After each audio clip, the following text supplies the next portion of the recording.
매년 이른 봄이 되면 강원도 고성군 동부전선 비무장지대는 때로는 자연 발생적으로, 때로는 시계 청소를 위해 지른 불길에 휩싸인다.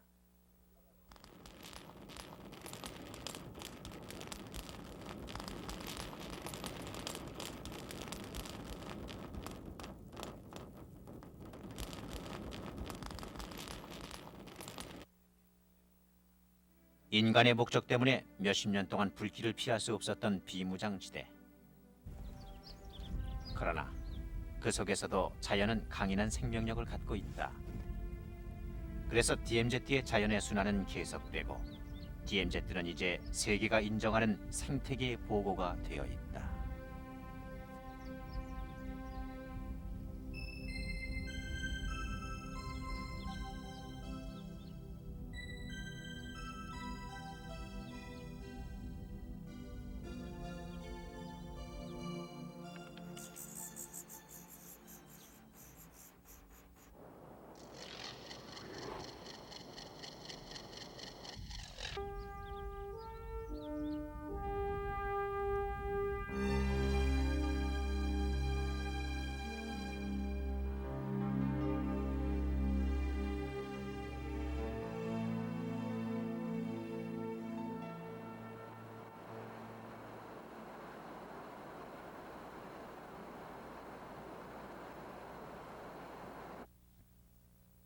전시의 장문들과 근로자들은 위대한 일성동지를 주경으로 모셔온 분단 45년 동안 인간의 접근이 차단된 비무장지대.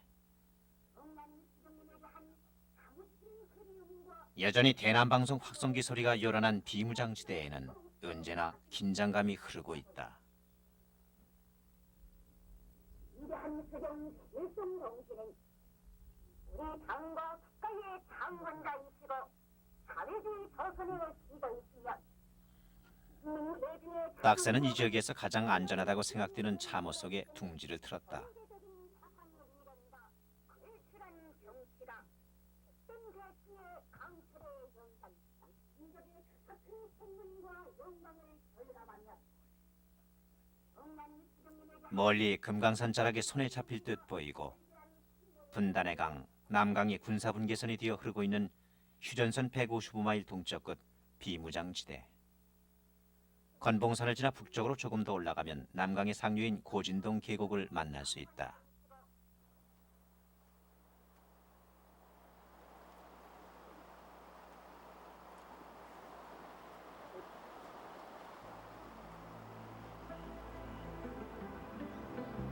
우리가 이 계곡 철책안에서 맨 처음 발견한 것은 천연기념물 217호인 산양이다. 현재 국내에 100여 마리밖에 없다고 보고된 산양. 그 자리에서 10마리가 넘는 산양을 촬영할 수 있었던 것은 1000mm 초망원 렌즈 덕분이었다.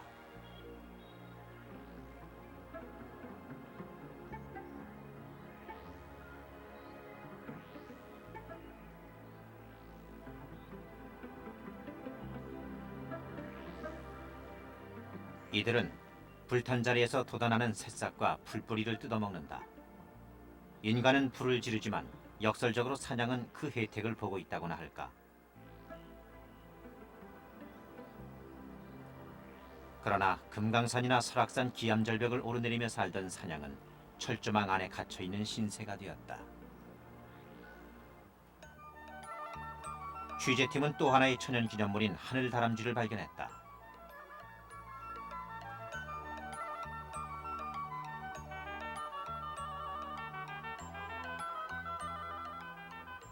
원래 백두산을 비롯해 상수리나무와 잣나무가 많은 산악지대에 사는 희귀동물 하늘다람쥐. 이들은 보통 다람쥐와는 달리 나무에서 나무로 새처럼 날아서 이동한다. 한 번에 날 수 있는 거리는 30m 정도다.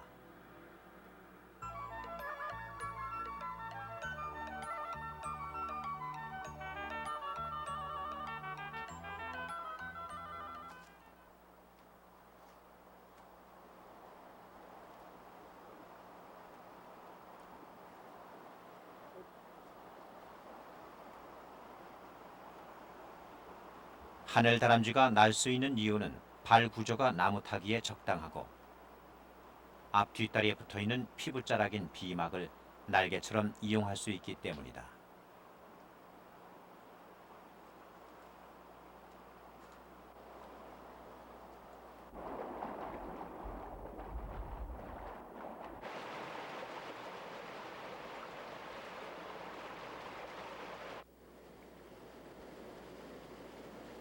선녀와 나무꾼의 전설이 있는 금강산 남쪽 가모를 감싸고 흐르는 남강상류 고진동 계곡.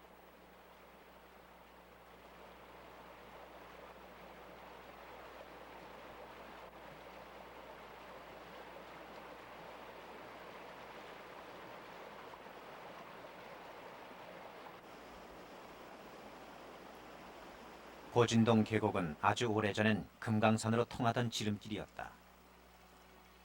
고진동 계곡에 봄이 오면 계곡 곳곳 맑은 물속에서 새로운 생명들이 탄생한다.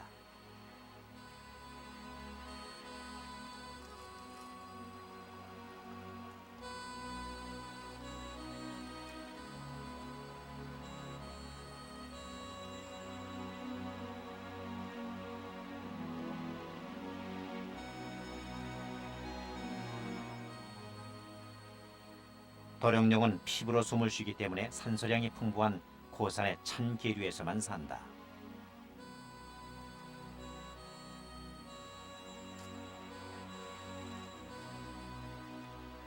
고진동 계곡이 일급수의 맑은 물이라는 것을 증명해주는 곤충이 있다. 바로 위장술의 대가 날돌의 유충이다.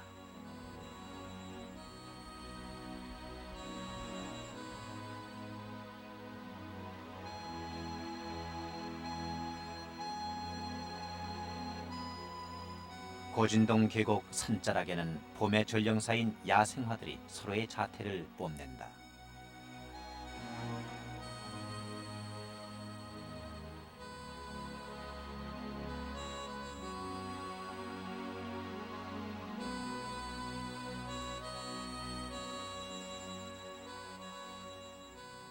유난히 땅속 깊이 뿌리를 내리는 얼레지.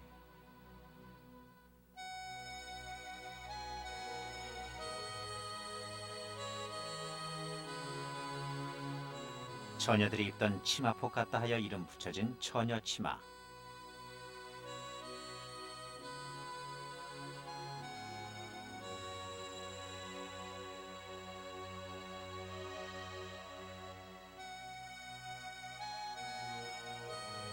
이들 모두 금강산을 찾아가던 사람들에게 이정표 역할을 했을 것이다.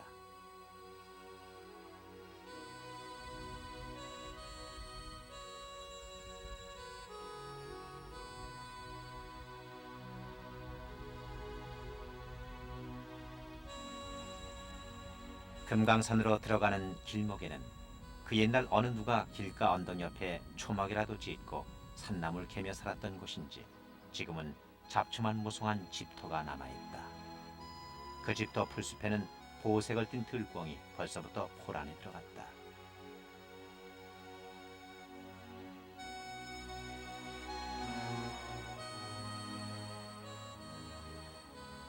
이제 막 겨울잠에서 깬 뱀은 들꿩이 알을 노리고 있다.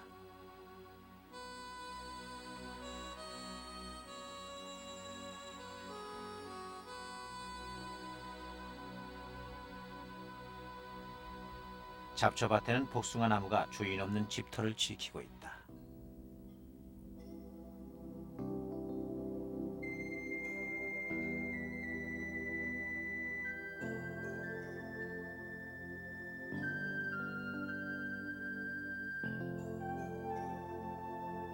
강한 생명력을 지닌 민들레 옆에 라일락이 자라고 있다. 국제학명이 미스김 라일락인 이 꽃에는 한국 전쟁에 참여했던 한 미군 병사와 한국 여인과의 애틋한 사랑이 전해진다. 사랑했던 미스김이 전쟁통에 죽고 난 뒤 전투에 참가했던 미군 병사는 코끝에 스치는 미스김의 향기를 맡았다. 그것은 주변에 흐드러지게 핀 라일락의 향기였다.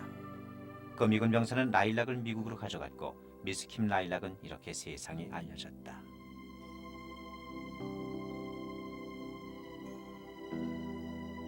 이제는 맷비둘기의 먹이가 되어버린 뽕나무 열매 오디.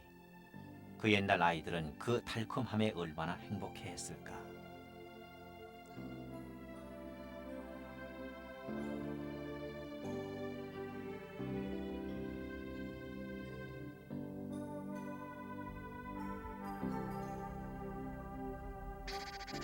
집터 옆에는 박새가 둥지를 틀었다. 박새는 원래 인가 주변에 둥지를 짓는 습성이 있다.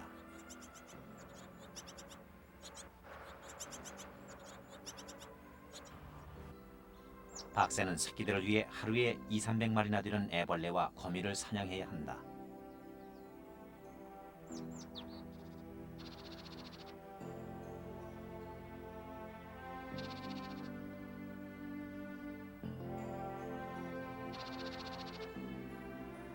사람이 떠나고 없는 그 집터에서 이제 야생 고양이가 육상 생태계의 왕자가 됐다. 군부대에서 자란 듯한 야생 고양이는 지금 새끼 박새를 노리고 있다. 박새 부부는 꼬리를 치거나 온갖 몸짓과 소리를 내며 고양이를 다른 곳으로 따돌리기 위해 노력한다. 그러나 먹고 먹히는 숲속 생존 경쟁은 비정할 뿐이다.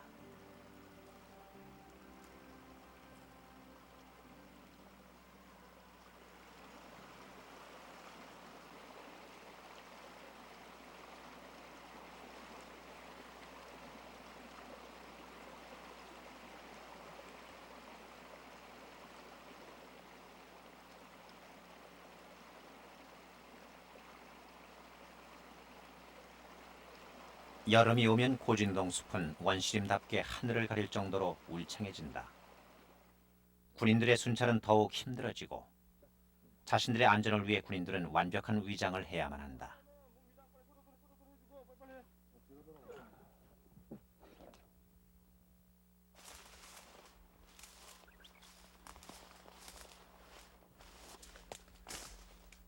그리고 고진동 숲속에서도 보이지 않는 살아남기 위한 전쟁이 시작된다.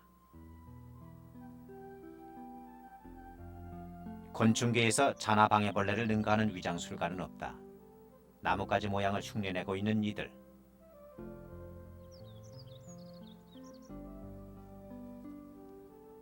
진짜 나뭇가지인 줄 알고 질그릇 주전자를 걸었다가 떨어뜨려 깼다고 할 정도로 감쪽같이 새들의 눈을 속인다.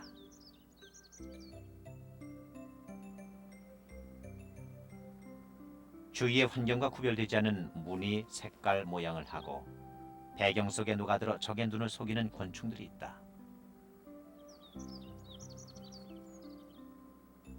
나뭇가지를 닮은 좀사마귀는 바람에 흔들리는 나뭇가지인 양 몸을 흔들고 있다.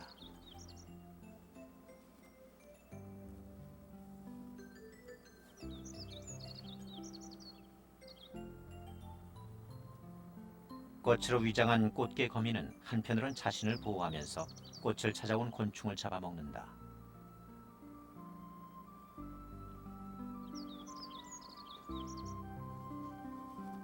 암목부전나비는 위협을 받으면 날개 끝에 있는 가짜 무늬를 흔들어댄다. 새들은 무늬 있는 부분이 머리인 줄 알고 그곳을 먼저 공격하게 되는 것이다.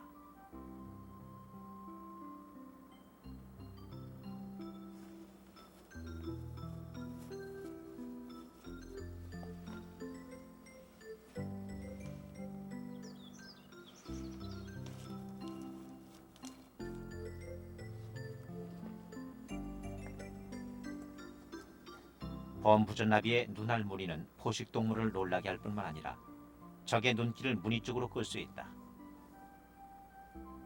눈알 무늬를 흔들어 뱀의 눈인 양 허세를 부리고 있는 것이다.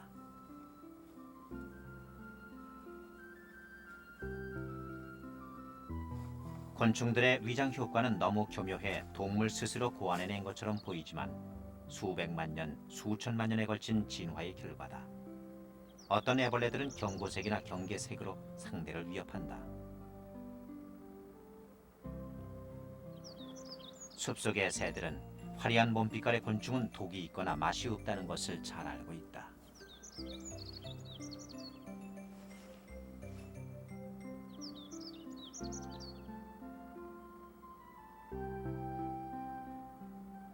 거품벌레는 적으로부터 자신을 보호하기 위해 거품을 낸다. 거품은 은신처의 역할뿐 아니라 새끼를 기르는 방구실도 한다.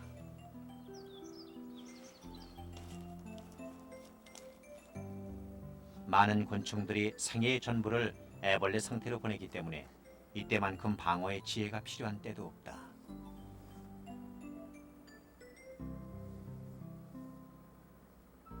텐트 나방 애벌레가 텐트를 치는 이유는 애벌레의 몸에 산란하는 습성이 있는 기생벌의 침입을 막기 위해서다. 그런데 이렇게 열심히 숨고 위장하고 경고해도 천적의 눈을 피할 수 없다. 힘센 놈만 살아남는 생존의 법칙. 새들도 자신의 새끼를 키우기 위해서 먹이 사냥을 해야 하는 것이다.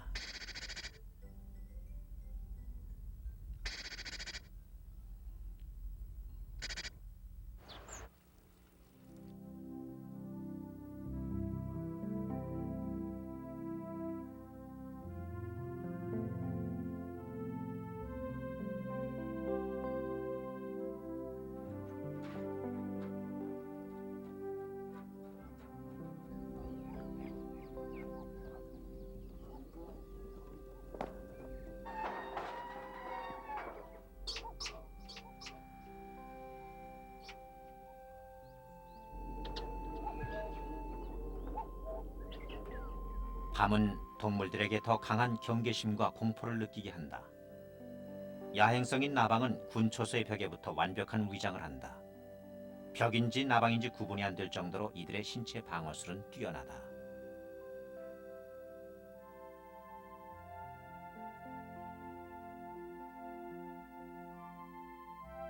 하지만 아무리 위장술의 천재라도 조금만 허점이 드러나면 사마귀 같은 약탈자의 먹이가 되고 만다.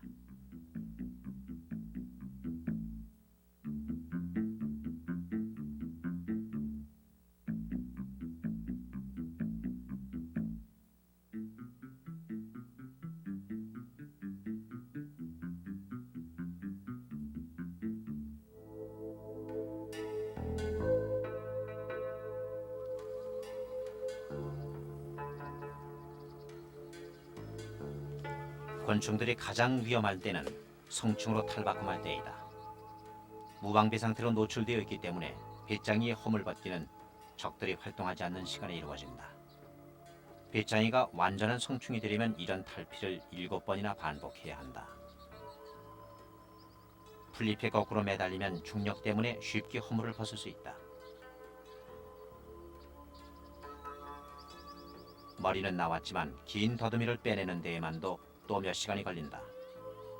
애벌레식의 비축에 두었던 영양분을 소비하며 배짱이는 어른이 되기 위한 몸부림을 친다. 그러나 배짱이는 이제 겨우 3번째 탈피를 마쳤을 뿐이다.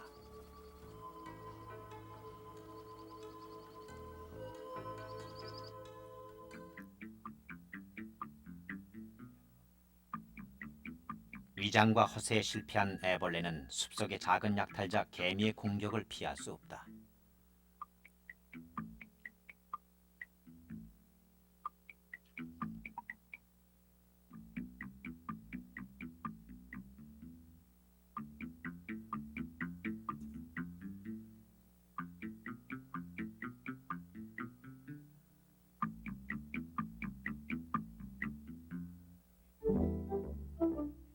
적의 위협을 받으면 지독한 냄새가 나는 액체를 뿜어내는 기랍잡이.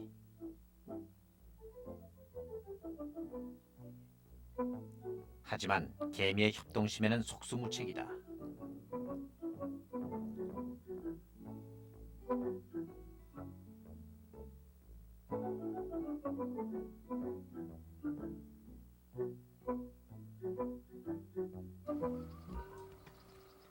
더듬이는 곤충들이 살아남는 데 아주 중요한 역할을 한다. 곤충의 더듬이는 성능 좋은 탐지기다. 적으로부터 항상 노출되어 있는 이들은 더듬이를 끊임없이 움직여 냄새, 촉감, 소리, 온도, 습도 등을 알아낸다. 더듬이의 생김새는 곤충 종류에 따라 다르지만 끊임없이 진화를 계속해왔다. 곤충들이 지구상에서 크게 번성할 수 있었던 것은 이처럼 환경에 적응하며 몸의 구조를 변화시켜왔기 때문이다.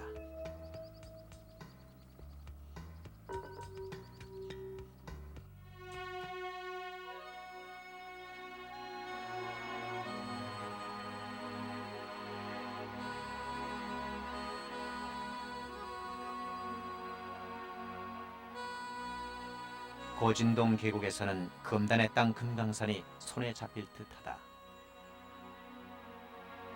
그 금강산에서부터 태백산맥의 능선을 따라 고진동 숲이 있는 건봉산까지 금강권 식물들이 남으로 내려와 이곳에는 남과 북의 생태계가 공존한다.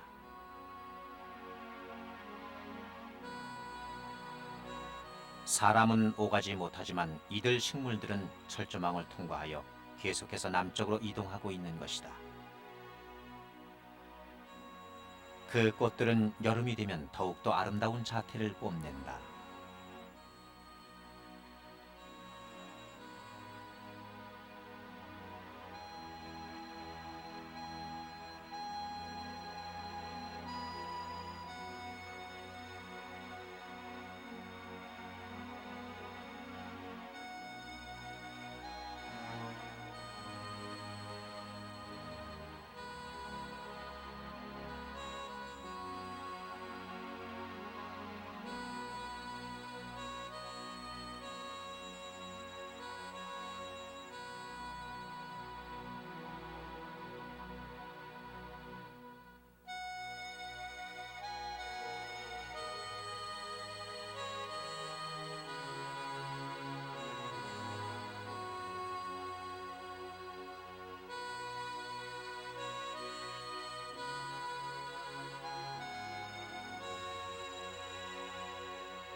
기로봉에서 발견됐다고 하는 기로용담, 금강초롱꽃, 금강제비꽃, 그리고 금강봄맞이꽃, 이러한 귀한 식물들은 이 금강산의 골짜기로 이어지는 남강, 고진동 계곡, 건봉산, 향로봉, 대암산, 가칠봉, 이러한 중요한 산맥으로 전부 이어졌기 때문에 이러한 귀한 식물들이 휴전선 비무장지대의 그 철조망을 넘어서 남하해가지고 이쪽 아래 지역에서도 이렇게 아름다운 꽃을 봄부터 가을까지 계속 피어나고 있습니다.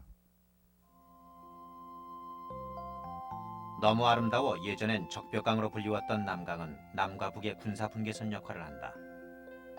휴전선 부근의 모든 강물이 북에서 남으로 흐르는 데 반해 유일하게 DMZ를 지나 북으로 흐르는 남강. 고진동 계곡에서 발원한 물과 북쪽의 물이 합쳐진 남강은 금강산 남쪽을 돌아 동해로 빠져나간다.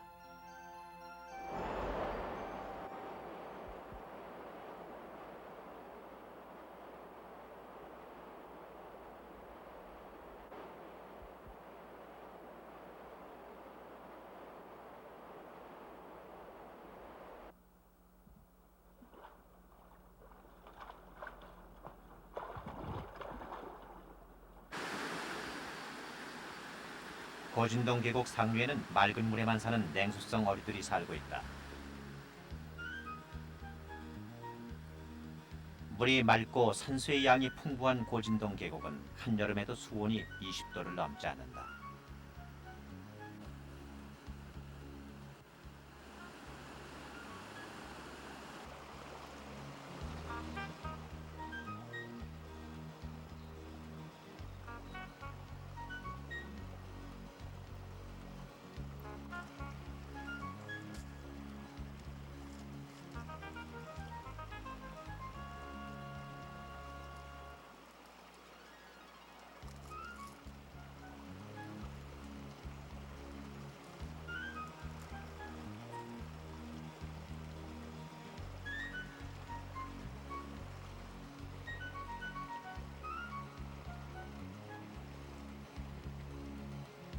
그런데 이상한 일이다.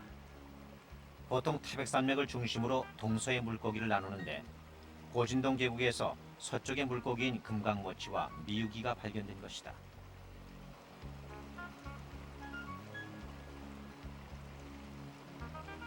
원래 영서지방에 사는 물고기인 금강모치와 미유기가 어떻게 해서 이곳 영동에 살게 된 것일까?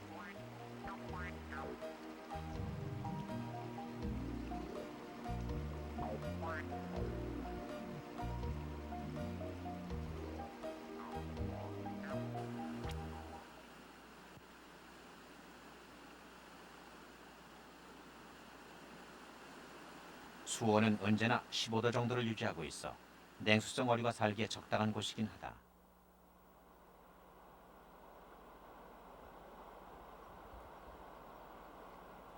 하지만 태백산맥이 형성되어 분수형 구실을 하고 있는 것이 적어도 6천만 년 전이라고 볼 때 서쪽의 물고기 금강모치와 미유기가 태백산맥을 넘는다는 것은 불가능한 일이다. 금강모치나 미유기는 원래 우리나라 태백산맥 서쪽에 서식하는 물고기죠. 그러니까 예. 고항해 속에 서식하는 물고기들이고, 근데 지금 이 고진동 지역에서는 영서지방에 주로 서식하는 물고기, 그러니까 금강모치라든가 미유기 같은 것들이 채집이 되는 거죠.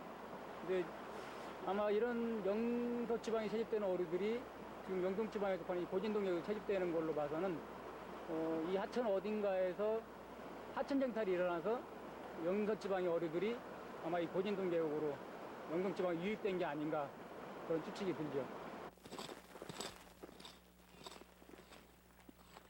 고진동 계곡 곳곳에서 그 흔적이 발견되는 하천 쟁탈. 그것은 두 개의 하천이 근접해서 흐르고 있는 경우 한쪽의 침식으로 다른 쪽 하천 일부가 물길을 바꾸는 것을 말한다. 지형학자들은 오랜 세월을 거치며 이런 하천 쟁탈이 동서간에 빈번하게 일어났다고 주장한다. 네, 남강이 이 고성에서 이 남쪽 방향으로 이렇게 내려왔다가 다시 여기서 서쪽으로 가서 금강산으로 올라가서 상류가 됩니다. 네, 동쪽이 융기를 하니까 동쪽이 낙차가 크기 때문에 이 영서 고원에 흐르던 한강 상류의 수계의 일부가 이 동쪽으로 쟁탈당해서 내려온 예가 있습니다. 한강 쪽으로 흐르던 강줄기가 동해 쪽으로 물길을 바꾼 하천 쟁탈. 그것은 정서가 급한 동해 쪽이 융기와 침식을 계속해왔기 때문이다. 그리고 그 흔적은 이 암벽에서 뚜렷이 나타난다.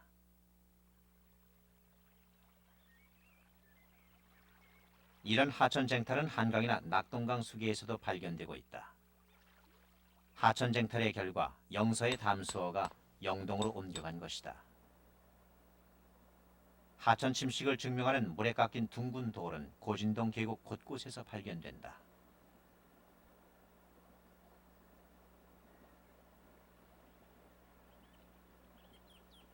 이런 침식 이후 이곳 고진동 계곡은 옛날보다 10m 아래로 내려가 물이 흐르게 되었다.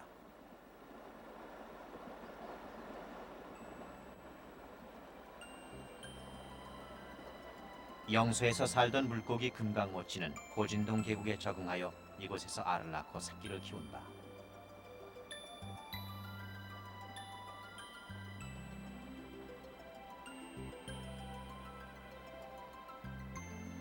금강모치는 4월 하순부터 5월 초에 걸쳐 물살이 작은 여울의 자갈 틈새에 알을 낳는다. 암놈이 알을 낳으면 순놈들은 그 위에 정액을 뿌려 수정하는 것이다.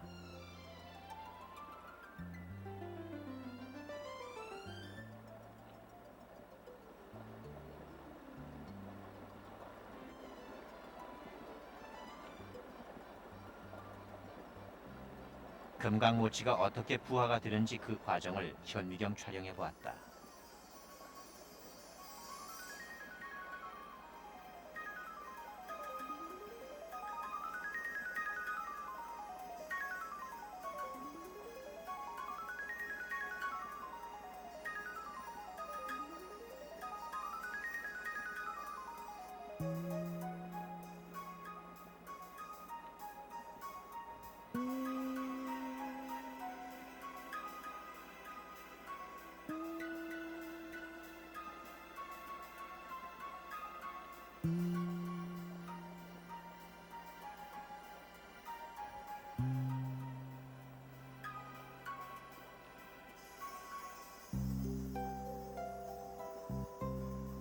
이들은 배에 붙은 난황을 먹으며 금강모치로 자라게 된다.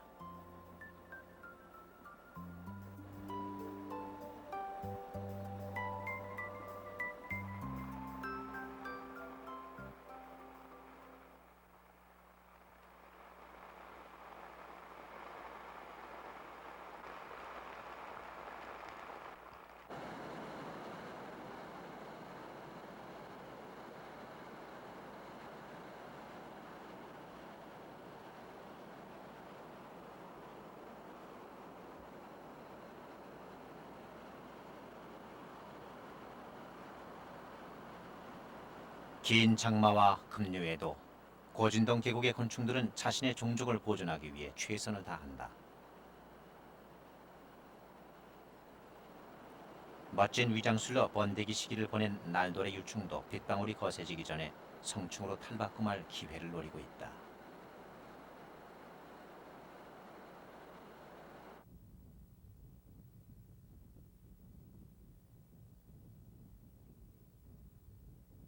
비구름이 북녘 땅으로 물러나면 세월의 무상함이 비무장지대 녹슨 철책 위에 한꺼풀 내려앉는다.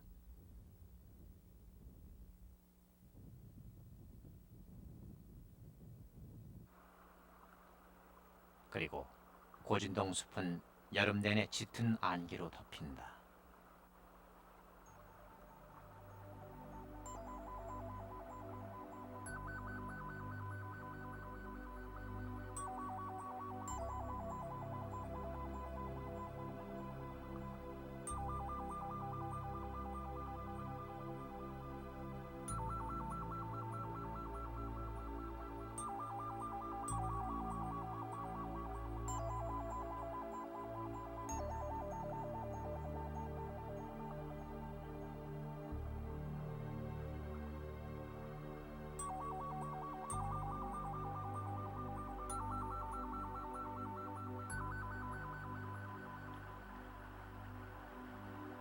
고진동 계곡의 원시림은 300~400년 동안 사람의 손길이 닿지 않고 대규모 산불이 일어나지 않았을 때 생기는 최상의 건강한 숲의 조건을 갖추고 있다.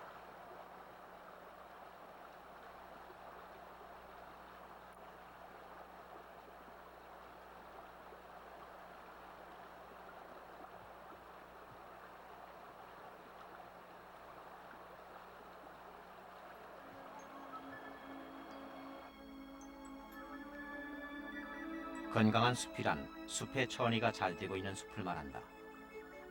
숲의 천이란 나무가 병충해나 자연재해로 인해 고사목이 됐을 때 여러 종류의 동물들에 의해 자연스럽게 분해되어 다시 흙으로 돌아가는 것을 말한다.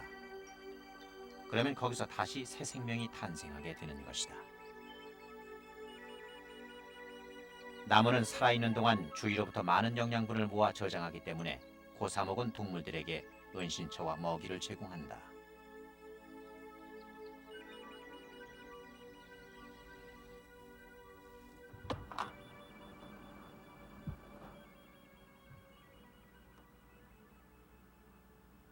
이 자체가 이게 지금 번데기 방염비 다 먹고 이제 배설 해놓은 거죠. 이게 자체가 가루처럼. 네, 가루처럼 이 분해가 완전히 이제 되는 거죠. 이 자체가 자연 상태에서 이렇게 나무가 넘어지면 우선 1차적인 분해자가 생깁니다. 이제 곤충 중에서는 특히 이제 이 사슴벌레라든가 딱정벌레 쪽이 우선 이 썩은 나무 속에 알을 산란해 놓습니다. 그러면은 이 속에 알에서 난화된 그 애벌레가 이제 목질부를 파먹으면서 쉽게 말하면 터널을 파듯이 하면서 목질부를 먹어가면서 여기서 자라고 나서 이 자체 내에서 번데기 방을 만들어가지고 번데기가 돼서 이제 구멍을 뚫고 이제 나옵니다. 그러면 1차적인 분해가 이제 시작되는 겁니다.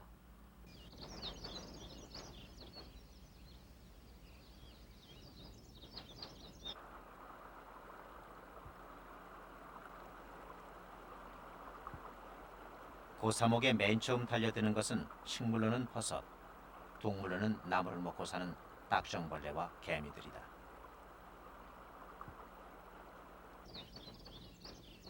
곤충들이 만든 통로나 알집은 수분이나 박테리아 또는 다른 종류의 곤충이 침입하는 통로가 된다.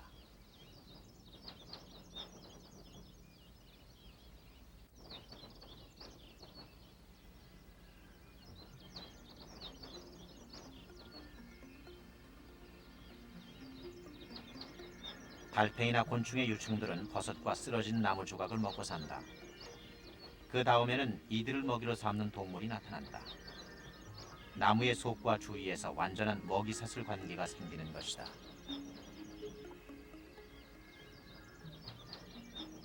딱따구리는 나무를 갉아먹는 하늘소 애벌레를 먹잇감으로 정했다. 딱따구리가 나무의 구멍을 뚫는 동안 침입로는 끊임없이 부서지고 넓어지게 되고 나무의 분해 속도는 점점 빨라진다. 이렇게 해서 숲의 천이는 자연스럽게 이루어진다. 건강한 숲에서는 먹이사슬 관계도 균형 있게 이루어진다.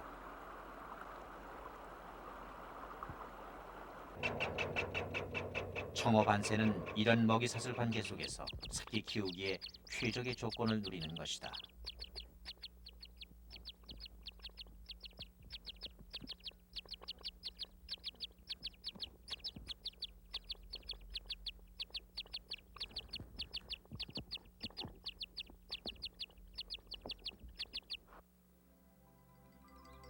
그리고 이 건강한 숲 한편에서 곤충들은 종족 보존을 위해 최선을 다한다.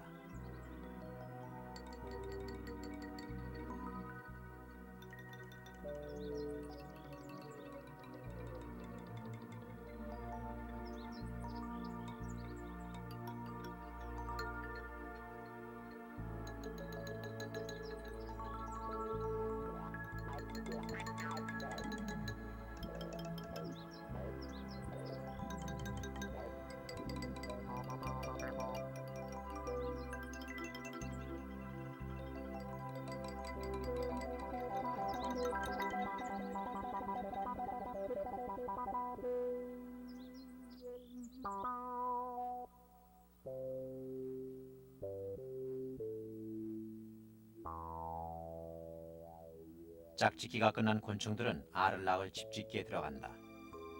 봄이 되어 알에서 깨어난 유충이 먹을 좋은 이파리로 정성껏 짓는 집. 이들은 한여름에 내년 봄을 준비하는 것이다. 그리고 이들 집 모양은 곤충들의 종류와 진화 속도에 따라 모두 다르다.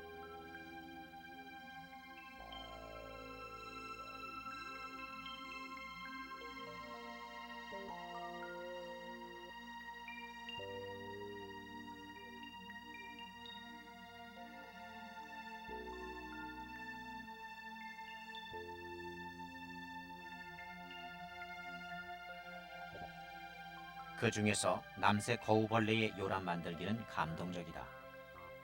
짝짓기가 끝나면 암놈은 맨 먼저 가장 좋은 이파리를 찾아 나선다.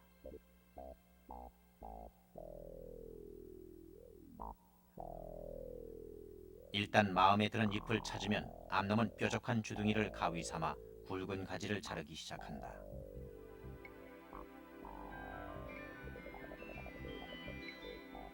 예상하지 못한 일이지만 바위에 나뭇잎이 걸렸다. 하지만 남새 거우벌레는 온 힘을 다해 끌어내린다.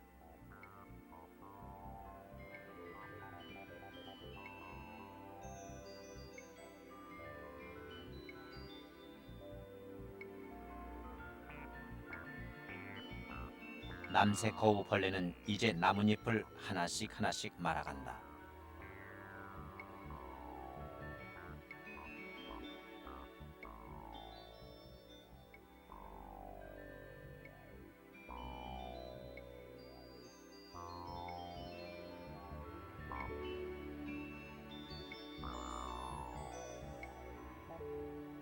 그리고 나서 뾰족한 주둥이로 나뭇잎을 하나하나 집어 파검질해 가는 것이다.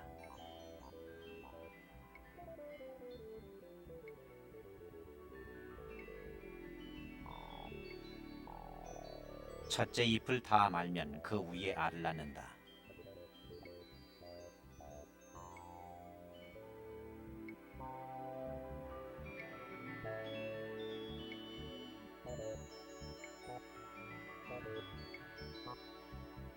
알을 낳은 다음 다시 정성껏 작업을 시작한다.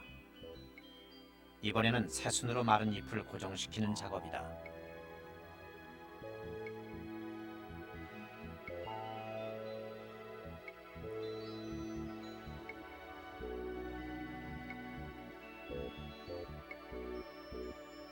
마지막에는 반대쪽으로 느릅나무 잎을 감싸 완벽한 보금자리를 만든다.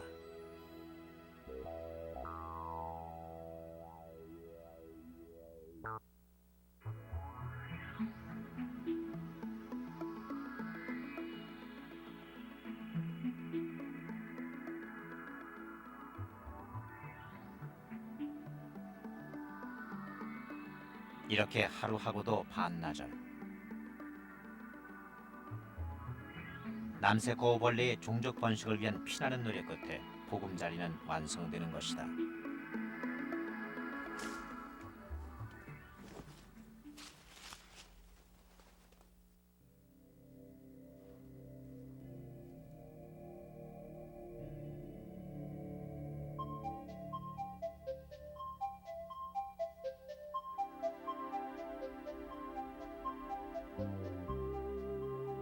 분단 45년, 인간의 발길이 끊어진 비무장지대.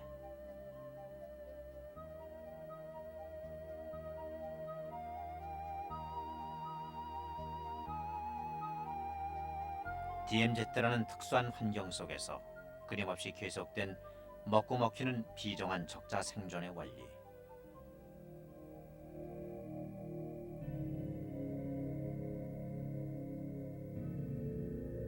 그러나 그들은 나름대로의 생존 방식과 지혜를 터득해가며 살아왔다. 그리고 지금 고진동 계곡은 완벽한 생태계를 자랑한다.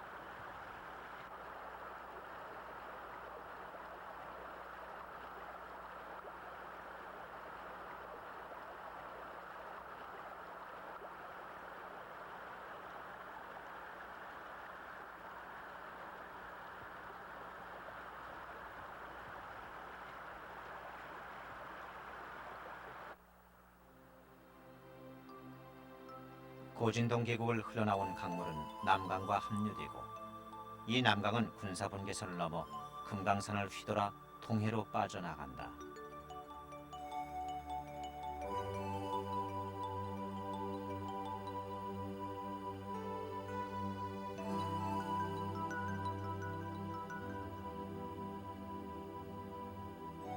강물도 새도 꽃도 모두 군사분계선을 넘어 북녘 땅을 밟고 있다. 금강산에 사는 동식물들도 태백산 능선을 타고 남으로 이동해 온다. 가고 싶으면 가고 오고 싶으면 오고. 사람은 다닐 수 없지만 이제 세계에 자랑할 생태계의 보고가 된 비무장지대. 비무장지대는 살아있다.